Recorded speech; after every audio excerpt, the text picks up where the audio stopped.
But I think I want to go back to the question that was asked to my two amazing panelists. And I want to highlight that a lot of times we think that diversity is the end. And, you know, it's important for us to have diversity, equity, and inclusion, right? Diversity is many different types of people. Right.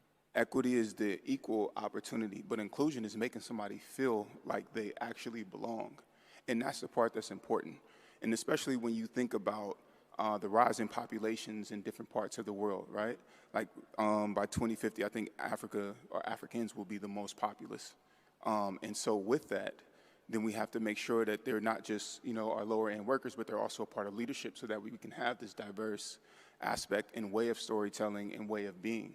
And so a lot of times, you know, there are different ways in which we look or judge people, but we also have to keep in mind that sometimes absence of resources and opportunities is what actually breeds innovation and allows us to be able to, you know, go to the next frontier, take things to a deeper or, you know, a bigger level.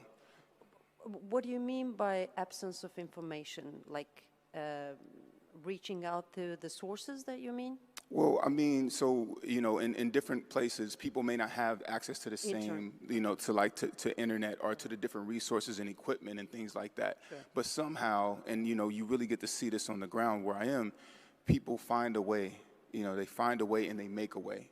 And so when you see that and then they end up in a newsroom or they end up at a company with you, it's important to make them feel included because they might bring you a different perspective that actually takes your company, you know what I mean, to another level or gives you a new way of doing things. And so when we talk about, again, diversity, that is one aspect of what the real equation is, right? And so it's very important for us to keep that in mind. And so even with the Create Your Life series, kind of coming back to your question, you know, it's always serving our listener, but also taking in feedback from our listener about what it is that they need, what they want, and figuring out new and innovative ways in order to serve them. Create your life. Create your life.